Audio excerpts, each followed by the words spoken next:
December 4th, 2000, 700 meters beneath the surface of the Atlantic Ocean. A remotely operated vehicle descends through darkness so complete that its lights seem to create reality itself. The cameras mounted on the ROV Argo 2 sweep across a landscape that should not exist. Jagged cliffs of exposed mantle rock, and then, rising from the gloom like monuments to some forgotten civilization, towers of ghostly white stone, chimneys venting warm fluids into the crushing cold. Structures that have stood here, actively growing, for longer than human civilization has existed. The scientist watching the feed from the research vessel Atlantis leans closer to the screen. This is unlike anything they have prepared for. This is the Lost City. The expedition was supposed to be routine. Oceanographer Deborah Kelly and her team had deployed their remotely operated vehicles to survey the Atlantis Massif, a massive underwater mountain west of the Mid-Atlantic Ridge. They were studying the geological features of this region, examining the fault lines and exposed basement rock that make up one of the ocean's most dramatic landscapes. The ROV cameras had been capturing footage of steep cliff faces, documenting the structure of this submerged mountain that rises nearly 14,000 feet from the abyssal plain. Just another dive in the systematic exploration of the deep ocean floor. Then the white deposits appeared on screen. At first, they seemed like mineral formations, interesting but not extraordinary. But as the ROV maneuvered closer, the scale became apparent. These were not simple crusts or patches on the rock face. These were towering structures, chimneys that rose dozens of meters from the seafloor, some as delicate as lace, others massive and imposing. The largest dominated the view like a skyscraper, a monolith of carbonate that would later be measured at 60 meters tall and named Poseidon, after the Greek god of the sea.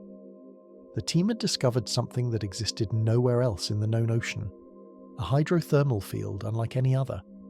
A vent system powered not by volcanic heat, but by chemical reactions occurring deep within the mountain itself. The discovery happened almost by accident. Had the ROV been programmed to survey a slightly different section of the massif, had the team chosen another day or another dive profile, the Lost City might have remained hidden for years or decades more. But that December day in 2000, the cameras captured images that would transform our understanding of deep-sea ecosystems, the origins of life, and the potential for biology beyond Earth.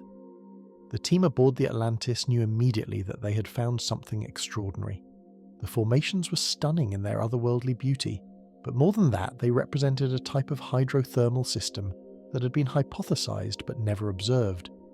A vent field where life might thrive on chemistry alone, independent of the sun's energy in ways that challenge fundamental assumptions about biology. The naming came naturally. The location itself provided the connection. The underwater mountain was called the Atlantis Massif. The southern boundary was formed by the Atlantis Transform Fault.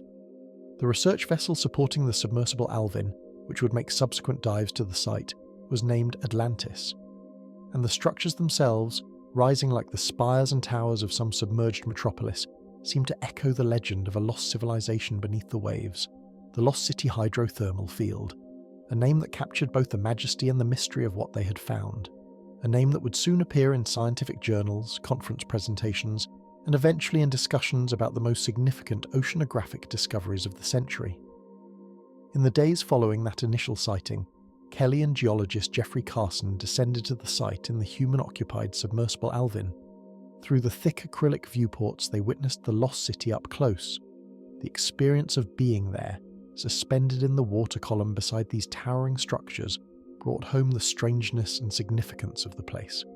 The chimneys were not the dark, mineral-rich formations typical of volcanic vents. Instead, they were pale, almost luminous in the submersible's lights. Creamy white, sometimes grey, composed almost entirely of carbonate minerals.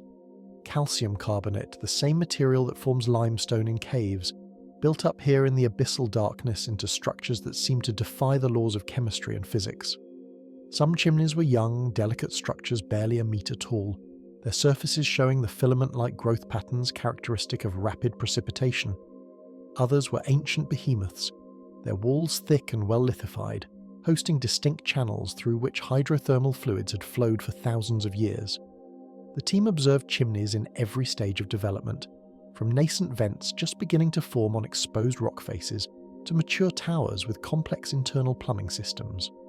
What they were seeing was not a static monument, but a living, growing system, a vent field that had been actively building these structures for an almost incomprehensible span of time. The discovery of the Lost City did not happen in isolation. It came after decades of deep-sea exploration had revealed the astonishing diversity of life around hydrothermal vents. The first black smokers had been discovered in 1977 near the Galapagos Islands, opening up an entirely new understanding of where and how life could exist on Earth. Those vents, with their superheated water and rich mineral deposits, supported ecosystems based on chemosynthesis rather than photosynthesis. Tube worms extending meters from their tubes, giant clams as large as dinner plates, and specialized bacteria forming thick mats all thrived in conditions that would be instantly lethal to most surface organisms. The discovery revolutionized biology, challenged assumptions about the requirements for life, and led to intensive exploration of mid-ocean ridges around the world. In the years following that 1977 discovery, oceanographers had found black smokers at numerous locations along the global mid-ocean ridge system. The East Pacific Rise, the Juan de Fuca Ridge, various segments of the Mid-Atlantic Ridge, all revealed active hydrothermal venting. Each new site added to the understanding of these systems. Scientists learned how the vents formed, how they evolved, how the organisms colonized them. They discovered that the communities were linked by larvae dispersing through the deep ocean, that different sites hosted slightly different species, that the chemistry varied depending on the underlying geology. An entire field of study grew up around these remarkable ecosystems. But the Lost City was different. From the moment of its discovery, it was clear that this system operated on entirely different principles than the black smokers that had been studied for more than 2 decades. The temperature of the venting fluids was not the hundreds of degrees Celsius typical of volcanic systems. The chimneys were not dark sulfide structures, but pale carbonate formations. The chemistry was alkaline rather than acidic, producing hydrogen and methane rather than hydrogen sulfide and metals. Everything about the Lost City suggested a fundamentally different kind of hydrothermal system, one that might have profound implications for understanding not just the ocean floor, but the origin of life itself. The scientific team recognized immediately that they needed to return. The initial discovery dive with a remotely operated vehicle had only scratched the surface. To truly understand the Lost City, they would need detailed sampling, careful measurements, and extended observation. Funding was secured from the National Science Foundation, and in 2003, a second major expedition returned to the site. This time, the team came prepared with specialized equipment for collecting vent fluids without contamination, for measuring temperatures and pH in situ, for sampling the biofilms without disturbing them. They deployed the submersible Alvin for multiple dives, bringing scientists directly to the chimneys to observe and sample in ways that remotely operated vehicles could not. Those early expeditions established many of the fundamental characteristics of the Lost City. They confirmed that the system was driven by serpentinization, not volcanic heat. They documented the unusual chemistry of the fluids, the high pH, the abundant hydrogen and methane.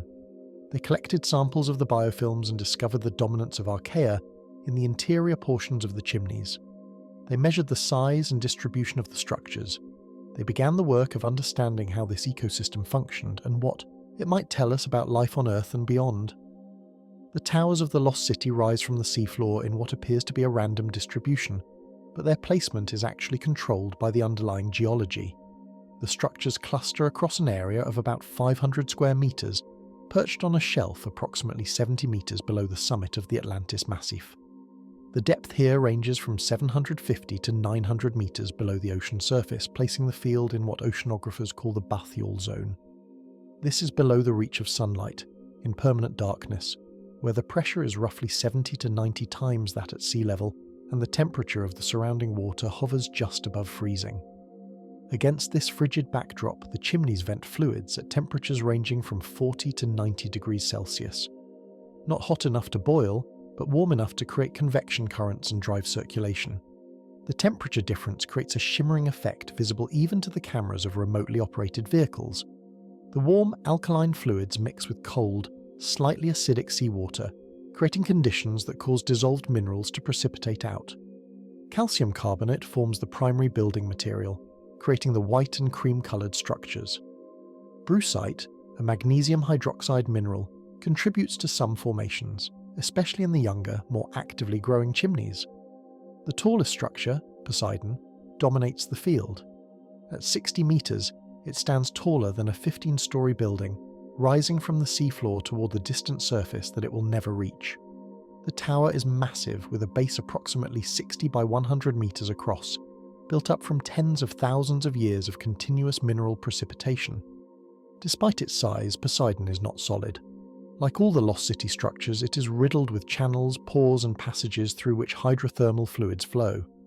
The interior of the chimney is a complex three-dimensional maze, with some passages large enough that remotely operated vehicles could theoretically navigate inside, if anyone dared risk such a maneuver. Other structures in the field have earned their own names. The IMAX chimney, so called after it was featured in an IMAX documentary, stands about 8 meters tall but supports mineral pillars that extend upward another 30 meters. The Beehive is a smaller formation, just 1 meter high, named for its distinctive shape. Each chimney has its own character, its own pattern of growth, its own history written in layers of carbonate and brucite. Some actively vent fluids, sending plumes of warm water and dissolved gases into the surrounding ocean. Others are extinct, their internal channels sealed, their surfaces colonized by organisms that have found ways to make a home on the dead carbonate. The contrast with black smoker vents could not be more stark. Black smokers, the hydrothermal vents discovered in the 1970s and studied intensively ever since, form at volcanic spreading centers where magma pushes up from deep within the earth. Water circulates through cracks in the hot basaltic rock, becomes superheated to temperatures of 300 to 400 degrees Celsius, and dissolves metals and sulfides from the rock. When this fluid erupts at the seafloor and mixes with cold seawater, the dissolved minerals precipitate instantly, creating dark clouds of particles that give black smokers their name. The structures that build up are composed primarily of metal sulfides, iron, copper and zinc. They are dark, often black or brown, and they form quickly, growing meters in a matter of years. The Lost City chimneys grow much more slowly. The carbonate and brucite that make up their structure precipitate gradually as the alkaline fluids mix with seawater. Some structures are estimated to have taken thousands of years to reach their current size. The slow growth, combined with the longevity of the system, means that individual chimneys can persist for tens of thousands of years. Some of the structures in the Lost City are believed to be older than 30,000 years, making them among the most ancient continuously active geological features known anywhere in the ocean. They have stood here, venting and growing, through the last ice age, through the rise of human civilization, through recorded history and into the present. The appearance of the Lost City structures gives them an almost alien quality. In the lights of submersibles and remotely operated vehicles, they appear ghostly, spectral. The white and cream colours seem to glow against the dark water and black rock of the seafloor.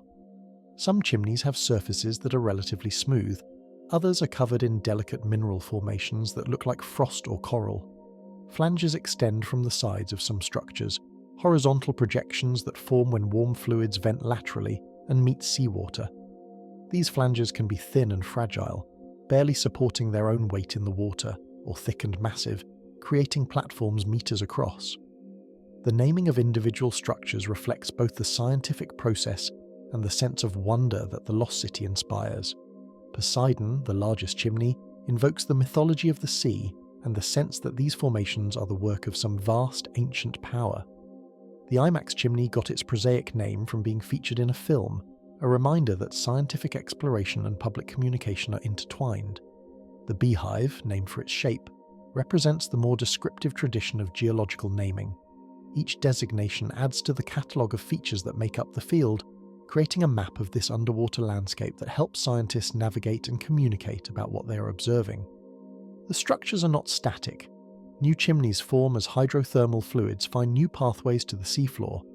Existing towers grow taller as minerals continue to precipitate. Older formations collapse under their own weight or from tectonic activity, tumbling down to create the rubble fields and broken fragments that litter parts of the seafloor around the active vents.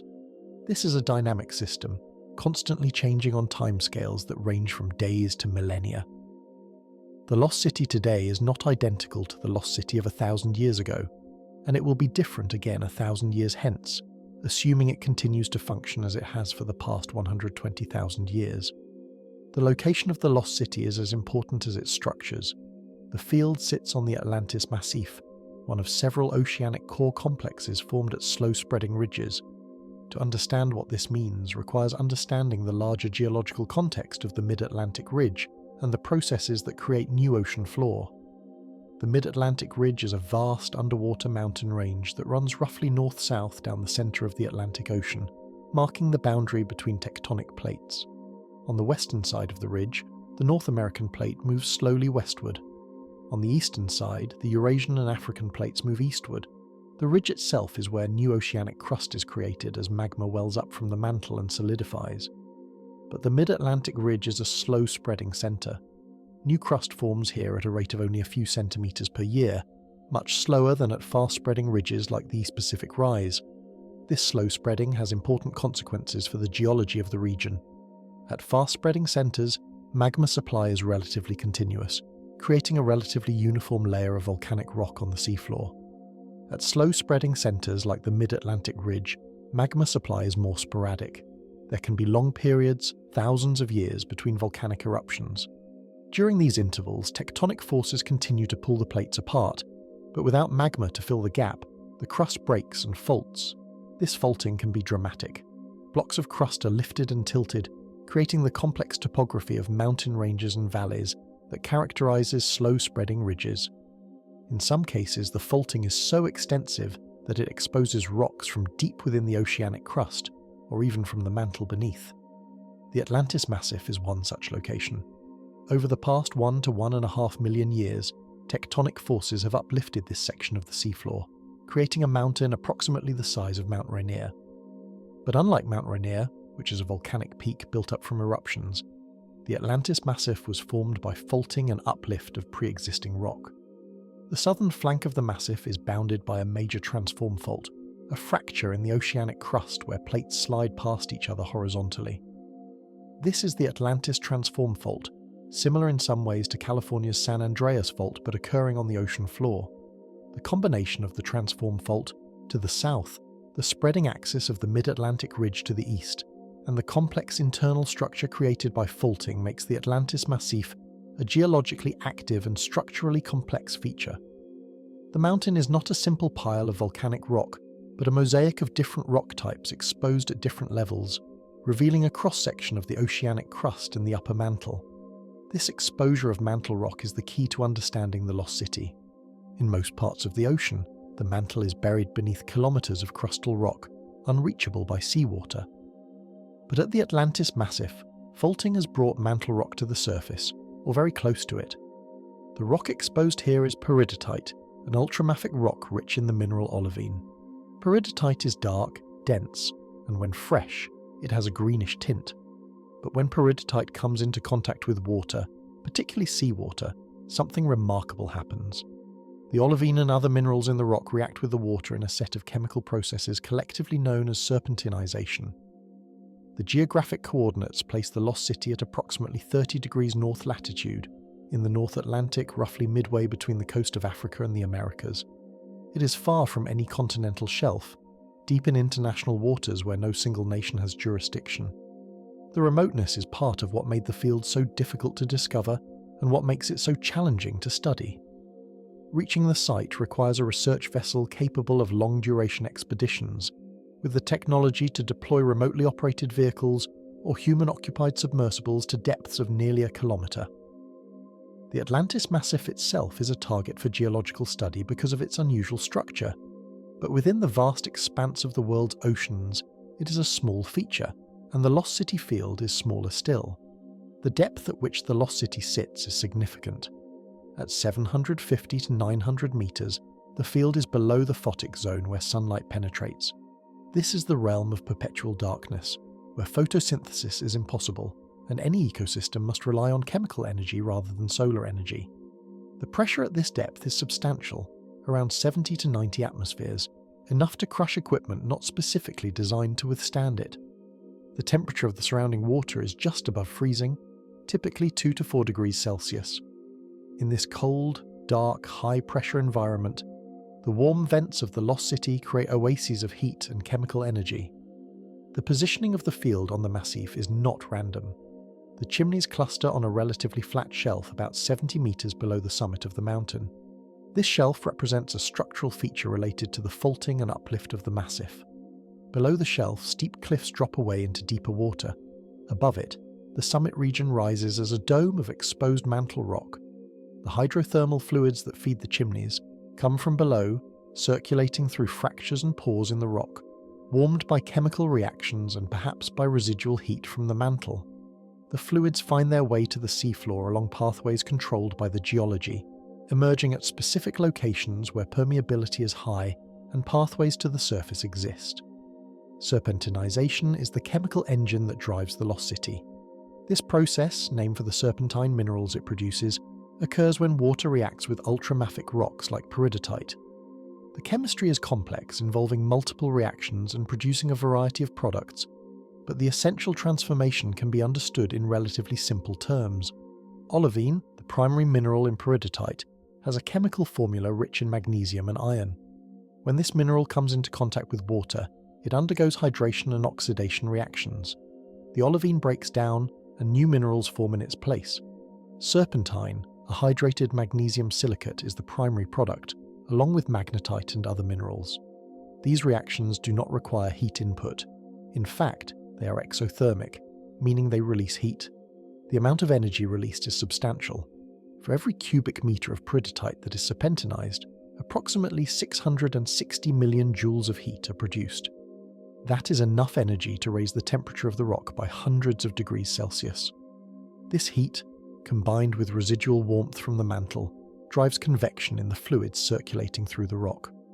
Cold seawater seeps down into fractures, reacts with peridotite, becomes heated, rises buoyantly, and vents at the seafloor.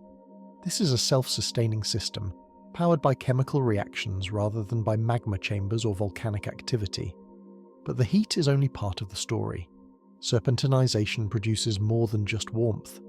The reactions also generate hydrogen gas, one of the most important products of the system. When olivine is oxidized, the iron in the mineral changes from a reduced state to an oxidized state, forming magnetite. This oxidation reaction releases electrons, which can reduce water molecules, breaking them apart into hydrogen gas and hydroxide ions. The production of hydrogen is significant because hydrogen is a powerful source of chemical energy. Microorganisms that can use hydrogen as an electron donor, combining it with oxidants like sulfate or carbon dioxide, can extract energy from the environment even in the complete absence of sunlight or organic matter from the surface world. Serpentinization also produces methane and other light hydrocarbons through a set of reactions collectively known as Fischer-Tropsch type synthesis. When hydrogen gas reacts with dissolved carbon dioxide or carbon in minerals, it can form methane, ethane, and even longer-chain hydrocarbons. These reactions typically require metal catalysts, and the minerals present in serpentinized rock, particularly magnetite and other iron-bearing phases, can serve this catalytic function. The methane produced is not biological in origin. It is abiotic, formed through purely chemical processes without the involvement of living organisms. This distinction is crucial because it means that serpentinization can produce organic molecules without biology, providing a potential source of carbon compounds for the origin of life. The fluids that vent from the Lost City chimneys reflect this chemistry. Analysis of the vent fluids shows that they are highly alkaline, with pH values often exceeding 9 or even reaching 10 or 11. This high pH is a direct result of the serpentinization reactions, which consume hydrogen ions and produce hydroxide ions, making the fluids basic. The fluids are also rich in hydrogen and methane, typically containing concentrations of these gases thousands of times higher than in normal seawater. The fluids are warm but not hot, with temperatures ranging from 40 to 90 degrees Celsius depending on the specific chimney and the depth below the seafloor where the reactions are occurring. The chemistry of Lost City fluids is very different from that of black smoker fluids. Black smokers vent fluids that are acidic, with pH values below 7, often around 3 or 4. They are hot, often exceeding 300 degrees Celsius. They are rich in metals like iron, copper and zinc, and in sulfides. They produce hydrogen sulfide rather than hydrogen as the dominant gas. The contrast reflects the different driving forces behind the two types of systems. Black smokers are driven by volcanic heat, with water circulating through hot basaltic rock and leaching metals and sulfur. The Lost City is driven by chemical reactions in ultramafic rock, producing hydrogen and alkaline fluids instead. The exothermic nature of serpentinization means that the process can sustain itself over geological timescales as long as fresh peridotite is available to react with water. At the Lost City, the ongoing faulting and fracturing associated with the tectonic activity of the region continually exposes new rock surfaces to seawater. Water infiltrates into the massif through cracks and pores, reacts with the rock, and returns to the seafloor, completing a circulation cycle. The system is self-perpetuating. As serpentinization proceeds, the volume of the rock changes. Serpentine minerals are less dense than olivine, so the rock expands during the reaction. This expansion can create new fractures, allowing more water to penetrate deeper into the massif, encountering more fresh peridotite, sustaining the system. The rate of serpentinization at the Lost City has been estimated from geochemical and isotopic data. Studies suggest that peridotite is being serpentinized at a minimum rate of 1.2 times 10 to the -4th cubic kilometers per year. That may sound small, but it represents a substantial volume of rock being transformed over time. Given that the Atlantis Massif contains large volumes of fresh or partially serpentinized peridotite, the potential exists for the Lost City system to continue operating for hundreds of thousands or even millions of years into the future. The chimneys we see today may be only the latest generation in a process that could span geological epochs. The Lost City is a window into a type of geochemistry that was probably much more common on the early Earth. 4 billion years ago, before the buildup of free oxygen in the atmosphere, before the formation of thick continental crust, the ocean floor would have looked very different than it does today. Ultramafic rocks would have been more widely exposed, and serpentinization would have been a dominant process in many regions. The early ocean was likely alkaline, and serpentinization could have provided abundant hydrogen and methane to fuel the first ecosystems. Understanding the chemistry of the Lost City helps us understand the chemistry of the early Earth and the conditions under which life may have originated. Life at the Lost City exists in forms and metabolisms that challenge our understanding of biology. The chimneys are coated inside and out with microbial biofilms. These biofilms are visible as slimy, mucilaginous layers on the carbonate surfaces, ranging in colour from white to cream to orange, and in some locations taking on greenish or brownish hues. Under the microscope, the biofilms reveal themselves as dense communities of microorganisms, primarily archaea and bacteria, living in close association with each other and with the minerals of the chimney. The density of microbial cells in some samples from the Lost City exceeds billions of cells per cubic centimetre, making these biofilms some of the most densely populated microbial habitats known anywhere on Earth or in the oceans. To put that in perspective, a single drop of biofilm material can contain more cells than there are people on the planet. The dominant organism in the interior portions of many chimneys is an archaeon related to the genus Methanosarcina. This organism belongs to a group of archaea known as methanogens, meaning they produce methane as part of their metabolism. But the methanogens at the Lost City face a unique challenge that sets them apart from their relatives in other environments. Methanogens typically produce methane by reducing carbon dioxide with hydrogen, a straightforward metabolic pathway that has been studied extensively in laboratory cultures. However, the fluids venting through the Lost City chimneys are very low in carbon dioxide because the alkaline conditions cause carbonate to precipitate out as solid mineral, essentially removing dissolved carbon dioxide from the system. This creates a paradox. The methanogens need carbon to build their cells and carry out their metabolisms, but the very chemistry that provides them with energy also removes their primary carbon source. The solution to this paradox appears to involve alternative, carbon sources. The methanogens at the Lost City must obtain their carbon from other compounds present in the vent fluids, possibly from the formate and acetate that are also produced by serpentinization reactions, or from methane itself. Some genetic evidence suggests that rather than producing methane from carbon dioxide, some of these organisms may be oxidizing methane that was produced abiotically by serpentinization, using it as both an energy and carbon source. This reversal of typical methanogen metabolism demonstrates the remarkable flexibility of life when faced with unusual environmental conditions. Other possibilities include the use of dissolved organic carbon from seawater that infiltrates into the chimneys, or carbon fixed by other members of the community and then shared through metabolic exchange. The biofilms on the exterior surfaces of the chimneys, where vent fluids mix with seawater, are more diverse in their composition and function. Here, both bacteria and archaea are found, representing a wider range of metabolisms and adaptations.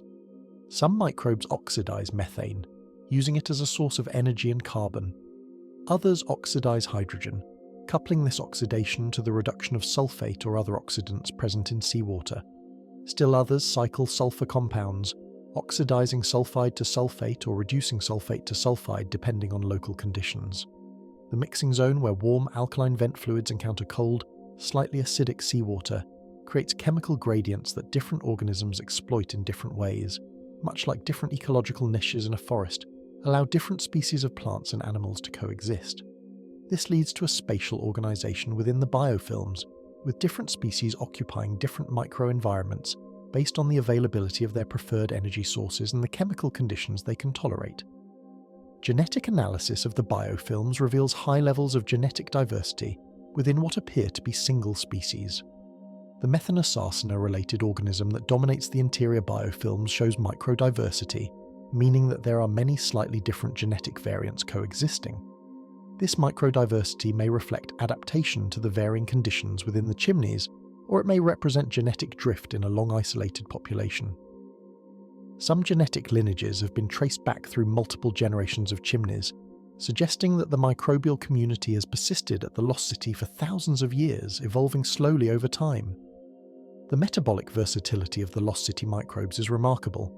In addition to methanogenesis and methanotrophy, genetic evidence suggests that the biofilms contain organisms capable of nitrogen fixation, taking nitrogen gas from seawater and converting it into ammonia, which can be used to build proteins and nucleic acids.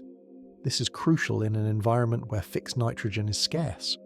There is also evidence for sulfur cycling, with some organisms oxidizing sulfide and others reducing sulfate.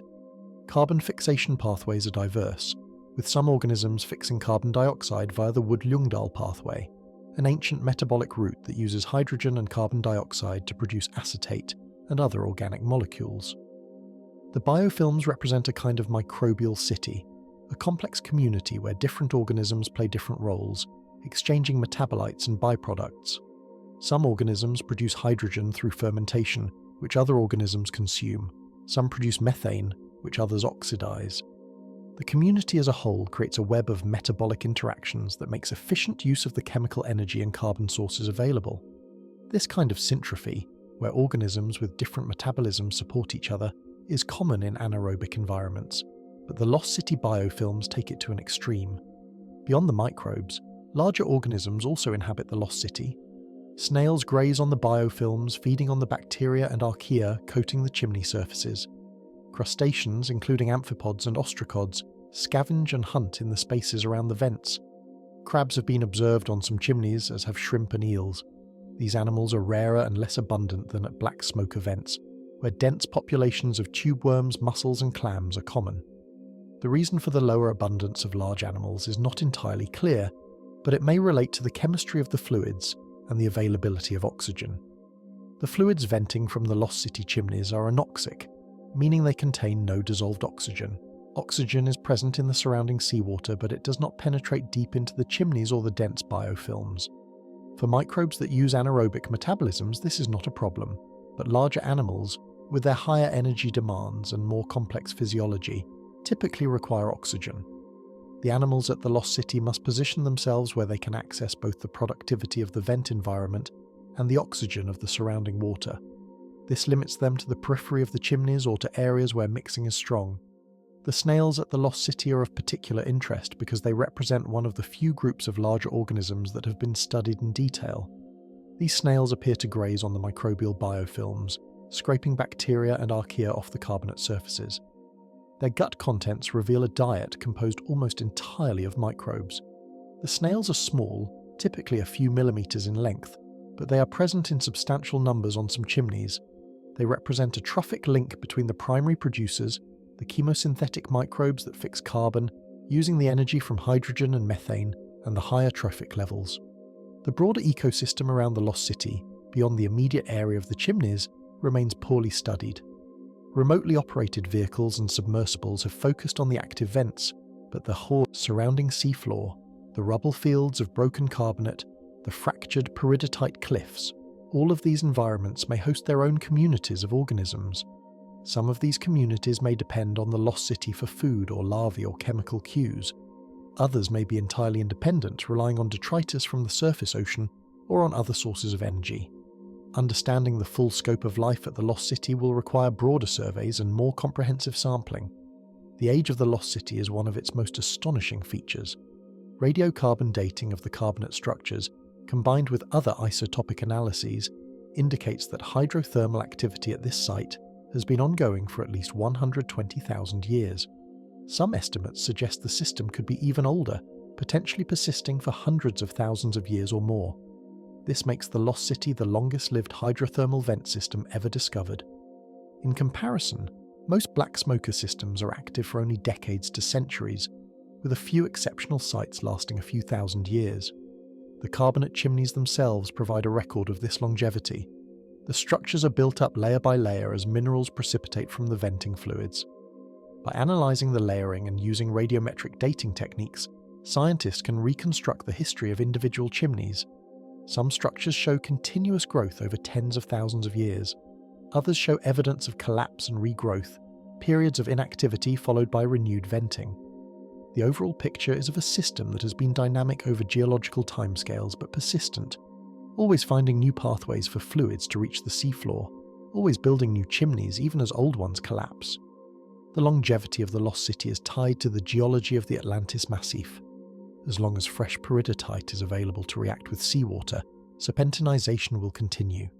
The tectonic forces that created the massif and continue to deform it ensure a supply of fractured, permeable rock through which water can circulate. The mountain itself is relatively young in geological terms, probably 1 to 2 million years old. The lost city field may have been active for only a fraction of that time, but even 120,000 years represents a span of time difficult for humans to conceptualize. To put it in perspective, 120,000 years ago, modern humans were just beginning to migrate out of Africa. The entire history of human civilization, from the first agricultural settlements to the present day, spans less than 12,000 years. The lost city has been venting and building chimneys for 10 times that duration. The persistence of the system raises questions about its future. How much longer will the lost city remain active? Estimates based on the volume of peridotite in the Atlantis Massif and the rate of serpentinization suggest that the system could continue for hundreds of thousands or even millions of years into the future. The massif contains large volumes of fresh or partially serpentinized rock at depth. As long as tectonic activity continues to create fractures and expose new rock surfaces to seawater, the chemical reactions will proceed. The chimneys we see today may eventually collapse or become inactive, but new chimneys will form elsewhere on the massif. The lost city as a system, rather than as a specific set of structures, could persist for timescales that dwarf human existence. This longevity has implications for the organisms that live there. The microbial biofilms at the lost city have had over 100,000 years to adapt to the specific conditions of this environment. Genetic analyses suggest that some lineages have been present for many generations of chimneys, evolving in situ rather than being constantly recolonized from elsewhere. This long residence time may explain some of the unusual metabolic features observed in the lost city microbes, such as their apparent ability to thrive in an environment depleted in carbon dioxide and oxygen. Over tens of thousands of years, natural selection can fine-tune metabolic pathways, optimize gene expression, and create highly specialized organisms. The age of the lost city also makes it an important target for paleoclimate and paleoceanographic research. The carbonate structures contain isotopic signatures that reflect the temperature and chemistry of the fluids that formed them.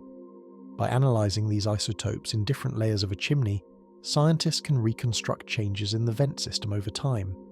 These changes may correlate with larger-scale variations in ocean conditions, such as glacial-interglacial cycles.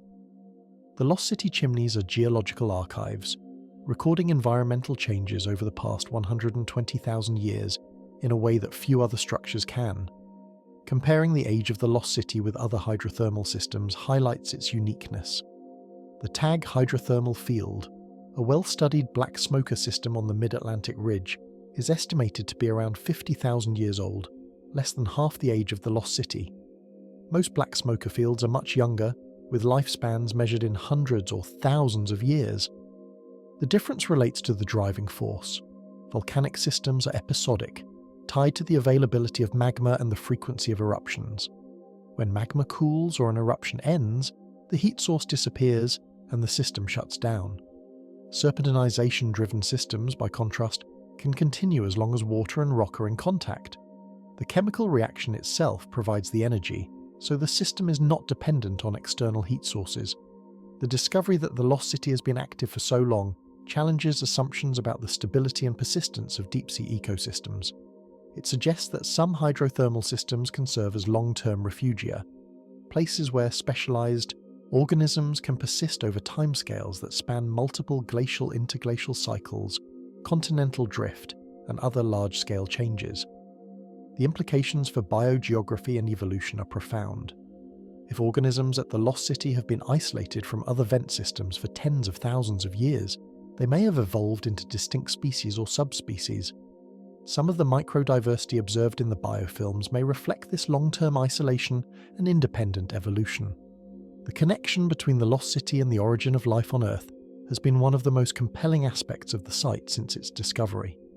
The chemistry of the vent fluids, the structure of the chimneys, and the metabolisms of the microbes that live there all point to conditions that may have been widespread on the early Earth and that may have provided the setting for the first life. Understanding this connection requires looking back to a time 4 billion years ago when Earth was a very different planet. The atmosphere contained little or no free oxygen. The oceans were probably alkaline, with pH values higher than today. Volcanism was more intense, and the crust was thinner, allowing more interaction between seawater and mantle rock. In this ancient ocean, serpentinization would have been common. Ultramafic rocks were more widely exposed, and water circulating through these rocks would have produced hydrogen, methane, and alkaline fluids on a global scale. These conditions are thought to have been favourable for the chemistry that led to life. The production of hydrogen provided a source of chemical energy. The production of simple organic molecules like methane, formate, and acetate provided building blocks for more complex biochemistry. The alkaline fluids created pH gradients, where they met the more acidic ocean water, and these gradients could have driven the formation of protocells and the earliest metabolic pathways. One of the major challenges in understanding the origin of life is the chicken and egg problem. Cells need energy to synthesize the complex molecules required for life, but they need complex molecules to harness energy. How do you get from simple chemistry to self-sustaining life without already having the machinery of life? One hypothesis is that the chemical gradients and conditions at alkaline hydrothermal vents could resolve this paradox. In the pores and channels of vent structures, fluids mix in ways that create microenvironments with different pH, different redox states, different concentrations of reactants. These gradients can drive reactions without the need for enzymes or complex proteins. Research on the Lost City supports this hypothesis. The chimneys themselves can be thought of as natural chemical reactors. The porous carbonate and brucite structures provide a vast surface area for reactions to occur. Fluids circulating through the chimneys encounter different conditions in different regions. Some areas are dominated by vent, fluid, alkaline and rich in hydrogen. Other areas are dominated by seawater, slightly acidic and containing oxidants like sulfate. In the transition zones between these regions, redox reactions occur spontaneously, driven by the chemical disequilibrium. These reactions are similar to those used by living cells, oxidizing hydrogen or methane and reducing sulfate or carbon dioxide. The abiotic synthesis of organic molecules at the Lost City demonstrates that complex chemistry does not require biology. The methane, formate, and other hydrocarbons detected in the vent fluids are formed through chemical reactions catalyzed by minerals without the involvement of living organisms. This shows that the building blocks of life, organic molecules containing carbon, hydrogen, and oxygen, can be produced in environments like the Lost City. The next step in the origin of life would involve concentrating these molecules, assembling them into more complex structures, and eventually creating self-replicating systems that could evolve. Some scientists propose that the first cells may have formed in the pores of alkaline vent chimneys. These pores could have served as compartments, concentrating organic molecules and preventing them from diffusing into the vast ocean. The mineral walls of the pores could have acted as catalysts or scaffolds, promoting the formation of polymers like RNA or peptides. The pH gradient between the alkaline interior and the acidic exterior could have driven the formation of membrane-like structures, lipid bilayers that eventually became cell membranes. Over time, these protocells could have become more complex, incorporating genetic material, metabolic pathways, and the other features we associate with life. The Lost City microbes themselves may represent descendants of these ancient lineages. The archaea and bacteria that live in the biofilms use metabolisms that are thought to be very ancient, possibly dating back to the earliest life on Earth. The Wood-Ljungdahl pathway, one of the carbon fixation pathways used by Lost City microbes, is believed to be one of the oldest metabolic pathways, predating photosynthesis and other more complex routes. The reliance on hydrogen as an energy source is also considered a primitive feature, consistent with a world where hydrogen was abundant and oxygen was absent. Studying the Lost City provides insights into what early Earth ecosystems might have looked like. The biofilms, the metabolic interactions, the physical structure of the chimneys, all of these features offer a window into the deep past. While we cannot observe the origin of life directly, we can study environments today that may be similar to those where life began. The Lost City is one of the best analogues we have for the conditions under which the first microbes might have emerged, adapted, and eventually diversified into the tree of life we see today. The implications extend beyond Earth. If alkaline hydrothermal vents were the birthplace of life on our planet, then similar environments on other worlds could host life as well. This brings us to the realm of astrobiology and the search for life beyond Earth. The discovery of the Lost City has energized the astrobiology community because it provides a testable model for how life could exist in environments that are very different from the surface of Earth. Specifically, the icy moons of the outer solar system, places like Europa and Enceladus, may host subsurface oceans where water interacts with rocky cores, potentially driving serpentinization and creating conditions similar to the Lost City. Europa, a moon of Jupiter, is slightly smaller than Earth's moon but is covered in a thick layer of ice. Beneath this ice, evidence suggests there is a global ocean of liquid water, perhaps 100 kilometers deep. This ocean is kept liquid by tidal heating, the gravitational interaction between Europa and Jupiter that flexes the moon and generates heat. The ocean is in contact with a rocky seafloor, and this contact could drive chemical reactions. If the rock contains ultramafic minerals like peridotite, then serpentinization could occur, producing hydrogen and methane. The conditions in Europa's ocean could be similar to the Lost City: alkaline fluids, hydrogen-rich chemistry, and the potential for life based on chemosynthesis rather than photosynthesis. Enceladus, a small moon of Saturn, is also of intense astrobiological interest. Despite being only 500 kilometers in diameter, Enceladus has active geysers that erupt from cracks near its south pole, shooting plumes of water vapor and ice particles into space. The Cassini spacecraft, which orbited Saturn from 2004 to 2017, flew through these plumes and analyzed their composition. The plumes contain water, of course, but also organic molecules, salts, and crucially, molecular hydrogen. The presence of hydrogen in the plumes is strong evidence for serpentinization occurring in Enceladus's interior, where water from the subsurface ocean interacts with a rocky core. The parallels between Enceladus and the Lost City are striking. Both involve water reacting with ultramafic rock to produce hydrogen. Both create alkaline conditions. Both have the potential to support ecosystems based on hydrogen oxidizing and methane producing microbes. The main difference is that Enceladus is much colder and much smaller than Earth, but the fundamental chemistry is the same.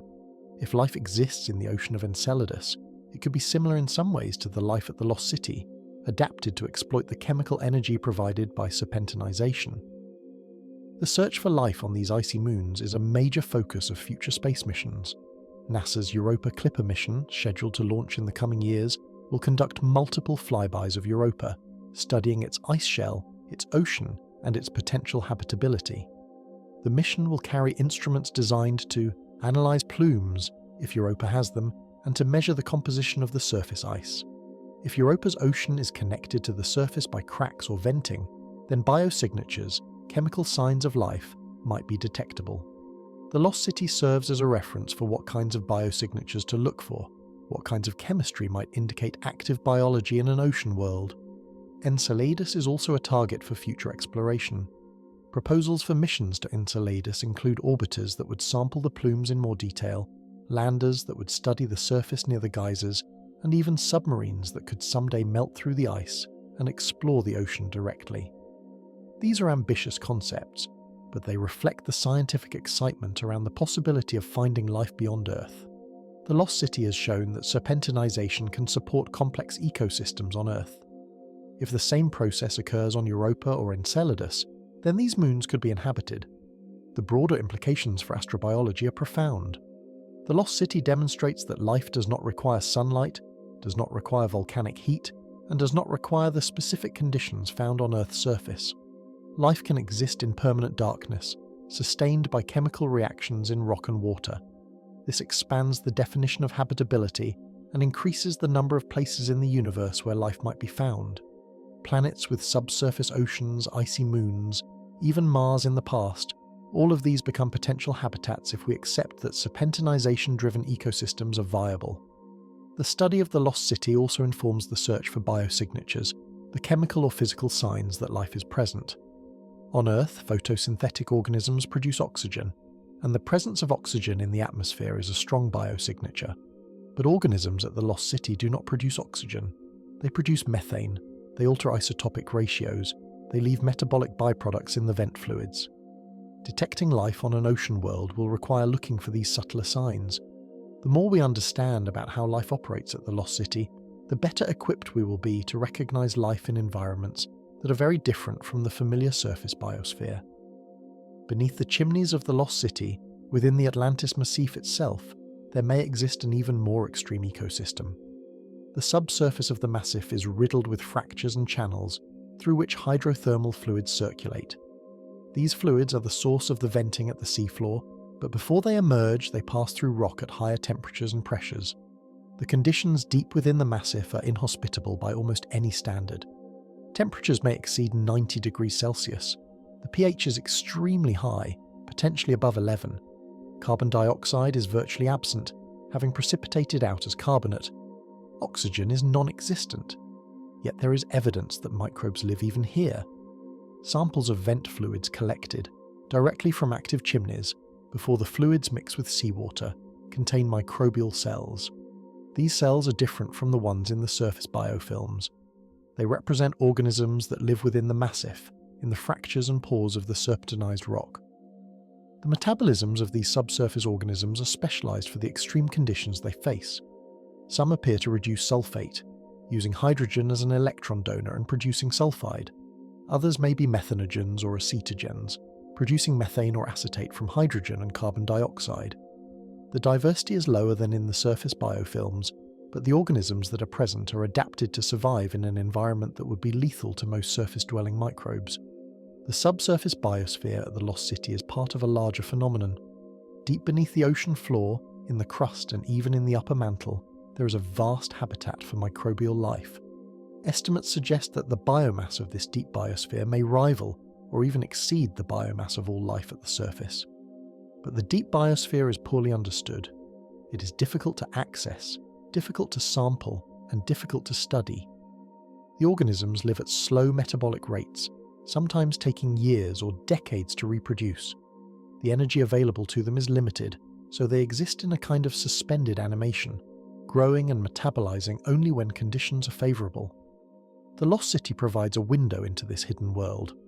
By studying the organisms in the vent fluids, scientists can infer what life is like deep within the Atlantis Massif. The challenges faced by these organisms, the lack of carbon, the lack of oxygen, the high pH, are challenges that may be common in the deep subsurface. Understanding how life copes with these challenges at the Lost City helps us understand the limits of life on Earth and the potential for life in subsurface environments on other planets. One of the key questions about the subsurface biosphere at the Lost City is where the organisms get their carbon. Carbon is essential for life, but in the highly alkaline fluids of the massif, carbon dioxide is scarce. It may be that the microbes rely on the small amounts of formate and acetate produced by serpentinization. These simple organic molecules can serve as both carbon sources and energy sources. Alternatively, some organisms may have evolved the ability to fix carbon from the trace amounts of carbon dioxide that do exist, using specialized enzymes and pathways that function at high pH. The nitrogen cycle in the subsurface is also poorly understood. Nitrogen is another essential element for life, required for proteins, nucleic acids, and other molecules. In most environments, nitrogen is available as nitrate or ammonium, but in the Lost City subsurface, these forms of nitrogen may be scarce. Some genetic evidence suggests that organisms in the vent fluids can fix atmospheric nitrogen, converting nitrogen gas into ammonia. This would allow them to be independent of other nitrogen sources, but it requires energy and specialized enzymes. Whether nitrogen fixation is common or rare in the subsurface remains an open question. The interaction between the subsurface biosphere and the surface biofilms is another area of active research. The fluids that vent at the seafloor carry microbes from the subsurface, seeding the surface biofilms with cells and genetic material. At the same time, microbes from the surface may be carried downward into the massif by circulating fluids.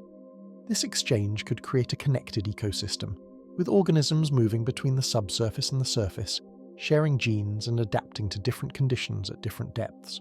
Or the subsurface and surface communities may be largely isolated, evolving independently in response to their respective environments. Despite its extraordinary scientific value, the Lost City faces a serious threat from human activities. In February 2018, the International Seabed Authority granted Poland a 15-year exploration contract for an area of 10,000 square kilometers along the mid-Atlantic ridge. This contract gives Poland the right to explore for mineral resources, primarily polymetallic sulfides associated with hydrothermal vents. The Lost City field itself was included within the boundaries of this contract area. While the carbonate chimneys of the Lost City do not contain valuable metals, the surrounding region may host other vent systems or mineral deposits that could be targets for mining. The prospect of deep-sea mining near the Lost City has alarmed scientists and conservationists. The concern is not necessarily that the chimneys themselves would be destroyed, but that mining activities in the vicinity could have indirect effects that would be equally devastating. Deep-sea mining involves deploying heavy machinery on the seafloor, extracting mineral-rich rock, and processing it either on site or on a ship. The process creates sediment plumes, clouds of fine particles that are lifted into the water column and carried by currents. These plumes can travel for kilometers, settling on the seafloor far from the mining site. If sediment from mining operations were to settle on the Lost City chimneys, it could smother the biofilms, blocking access to the fluids they depend on. Even a thin layer of sediment could be lethal to the microbes that live on the chimney surfaces. The chimneys themselves could be buried, their delicate structures obscured and their function impaired. The organisms that live in the surrounding area, the snails and crustaceans and other fauna, could also be affected by increased sedimentation. Recovery from such disturbance could take decades, centuries, or might not occur at all if the damage is severe enough. Chemical pollution is another concern. Mining operations release metals and other substances into the water. While the Lost City fluids already contain some metals, the concentrations and types of metals released by mining could be different and potentially toxic. The microbes at the Lost City are adapted to the specific chemistry of their environment. Introducing new chemicals could disrupt their metabolisms, alter the biofilm communities, and change the ecosystem in unpredictable ways. The effects might cascade through the food web, affecting not just the microbes, but also the larger organisms that depend on them. Noise and vibration from mining equipment could also impact the environment. Many deep-sea organisms are sensitive to sound and vibration, using these cues to navigate, communicate, and detect predators or prey. The machinery used in deep-sea mining is not silent. It generates noise that can propagate through the water and the seafloor, potentially disturbing organisms over a wide area. While the extent of this impact on the Lost City ecosystem is unknown, the precautionary principle suggests that we should be cautious about introducing new sources of noise into such a poorly understood and unique environment. The International Seabed Authority, the body responsible for regulating mining in international waters, has guidelines that require environmental impact assessments and monitoring. But there is concern among scientists that these safeguards are not adequate. The deep sea is still so poorly explored and understood that we do not know what we stand to lose. The Lost City was only discovered in 2000. How many other similar sites remain undiscovered? What else is out there that we have not yet found? If we allow mining to proceed before we have a comprehensive understanding of deep-sea ecosystems, we risk destroying places of immense scientific value before we even know they exist. Several scientists who were involved in the discovery and study of the Lost City have spoken out about the threat. Deborah Kelly, who led the discovery expedition, has warned that mining could destroy the site before we fully understand it. Gretchen Frew Green, a geologist who has studied the Lost City extensively, has called for protection of the area, arguing that its significance for understanding the origins of life makes it irreplaceable.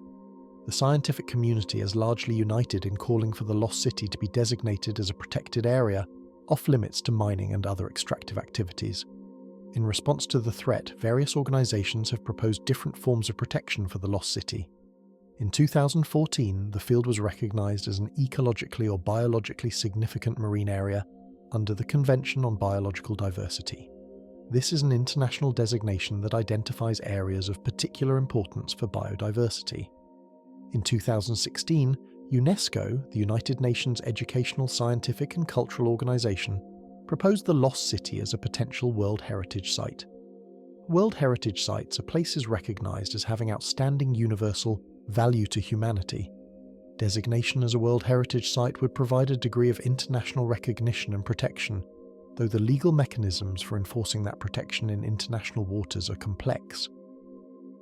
The Lost City has also been designated as a Mission Blue Hope Spot and a High Seas Gem by conservation organisations.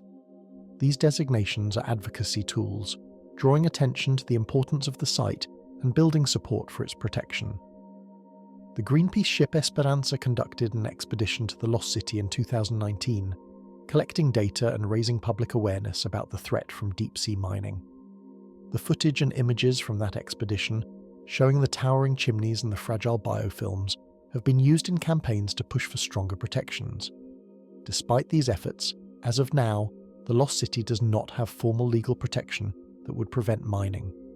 The area remains within the Polish exploration contract, and while there are environmental monitoring requirements, there is no prohibition on future mining if commercially viable deposits are found.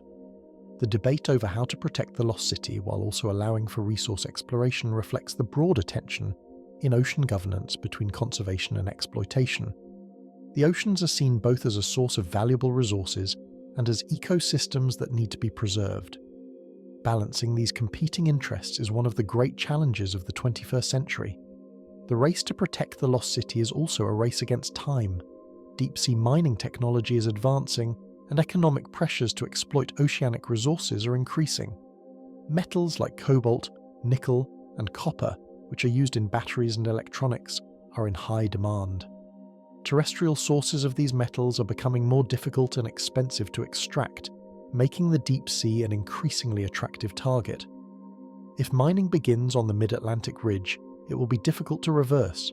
The damage could be permanent, and the Lost City, a site that has existed for 120,000 years, could be irrevocably altered in a matter of years or decades. The story of the Lost City is also a story of what remains unknown. Since its discovery in 2000, the site has been visited by multiple expeditions, but the total amount of time spent observing and sampling the chimneys is measured in days or weeks, not months or years. There are long gaps between expeditions, limited funding, and the logistical challenges of working at depths of nearly a kilometre. As a result, much of what happens at the Lost City remains a mystery. How do the biofilms change over time? How do the chimneys grow and collapse? What triggers changes in the venting rates or the composition of the fluids? One of the major unknowns is whether there are other Lost City-type vent systems elsewhere in the ocean. Serpentinization is not limited to the Atlantis Massif.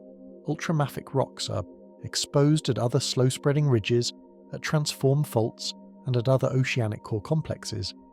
The process that creates the Lost City could be occurring in many places, but finding these sites is difficult. Unlike black smokers, which emit hot, metal-rich fluids that create detectable plumes, alkaline vents like the Lost City emit fluids that are closer to the temperature of seawater and lack strong chemical signatures. They are nearly invisible to the remote sensing techniques typically used to find hydrothermal vents. In 2023, a new expedition deployed advanced methane sensors along the mid-Atlantic ridge in an attempt to locate other serpentinization-driven vents. The sensors detected elevated methane concentrations in several locations, suggesting that there are indeed other sites of active serpentinization. But detecting elevated methane from a ship is very different from confirming the existence of chimneys and biofilms. Follow-up surveys with remotely operated vehicles would be needed to determine whether these sites are similar to the Lost City or whether they represent different types of systems. So far, no other site has been found that matches the size, age, and activity of the Lost City. If other Lost City-type systems do exist, their discovery could provide comparative data that would help scientists understand what makes these systems tick. Are the microbes at different sites similar, suggesting that they share a common origin, or are they different, indicating independent evolution? How does the geology vary, and how does that variation affect the chemistry and biology? Each new site would be a natural laboratory, offering opportunities to test hypotheses and refine our understanding of serpentinization ecosystems. The question of how common serpentinization is in the ocean has implications for the global geochemical cycles. Serpentinization consumes water and produces hydrogen, methane, and other gases. If the process is widespread, it could be a significant source of these gases to the ocean. Methane produced by serpentinization could contribute to the overall methane budget of the ocean and atmosphere. Hydrogen could fuel microbial communities not just at the vents themselves, but in the surrounding seafloor and water column. Understanding the scale and distribution of serpentinization is important for understanding the chemistry of the ocean as a whole. The Lost City also raises questions about the longevity and stability of these systems.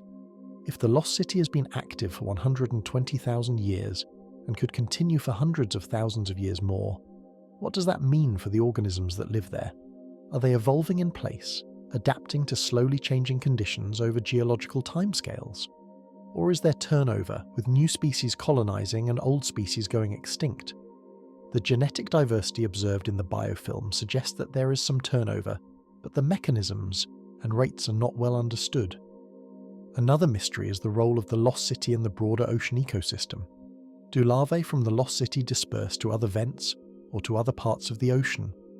Do the organic molecules produced by the biofilms get exported, providing food for organisms elsewhere? Or is the Lost City relatively isolated, a closed system with little exchange with the outside world? Oceanographic modelling suggests that the fluids venting from the Lost City are diluted and dispersed relatively quickly, so the direct chemical impact on the surrounding ocean is probably small. But the biological impact, through larvae and organic matter, could be more significant. The sediments around the Lost City have not been studied in detail, but they could contain a record of the system's history. As chimneys collapse, fragments of carbonate and biofilm material fall to the seafloor. These fragments could be preserved in the sediments, creating a stratigraphic record of the Lost City over time. By analysing sediment cores, scientists could reconstruct changes in the vent system, the biofilm communities, and the environmental conditions. This is speculative, as no such cores have been collected, but it represents a potential avenue for future research. The study of the Lost City has also advanced our understanding of how to explore extreme environments. The techniques developed for sampling vent fluids, imaging biofilms, and analysing chimney structures have been applied to other hydrothermal systems and other deep-sea environments. The lessons learned about working at depth, about contamination control, about sample preservation, all of these have broad applicability. The Lost City has been a proving ground for new technologies, from advanced sensors to autonomous vehicles to in situ instruments that can measure chemical parameters in real time. Looking to the future, there are plans for more expeditions to the Lost City. Each visit brings new data, new insights, new questions. The site has not been exhaustively studied. There are chimneys that have never been sampled, areas of the field that have never been visited, temporal changes that have never been documented. As technology improves, as funding becomes available, as scientific interest continues, the Lost City will remain a focus of research. But the threat of mining looms. The question is whether we'll have the time and the will to protect this site before it is too late. The paradox of the Lost City is that it represents both a window into the deep past and a vision of what we could lose in the future.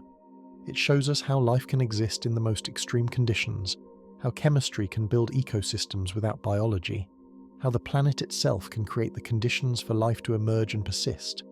But it also shows us how fragile these systems are, how vulnerable to human activities, how irreplaceable. We have barely begun to understand the Lost City, and yet we are already debating whether to allow mining in the area. We are discovering the wonders of the deep sea at the same moment that we're contemplating their exploitation. The scientists who study the Lost City often speak of it with a sense of urgency. They know that time is limited.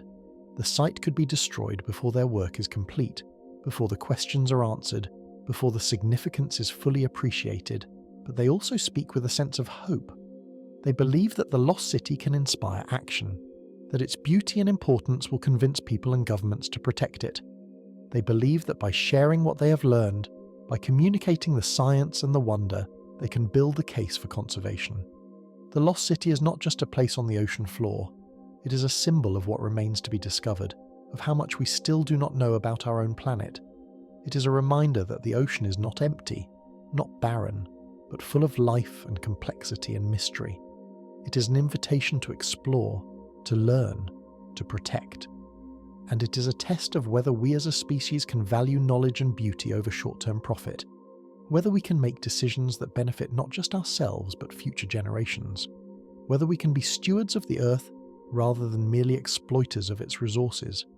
The towers of the Lost City stand in the darkness, venting fluids that have passed through rock, carrying the products of chemical reactions that have been occurring for over 100,000 years.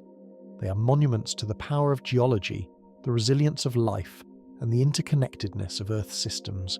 They are also a challenge to understand, to appreciate, to preserve, a challenge to do better, to be wiser, to think beyond the immediate and the obvious. The Lost City has survived for 120 millennia. The question now is whether it will survive the next century, and whether we will prove worthy of the privilege of knowing it exists.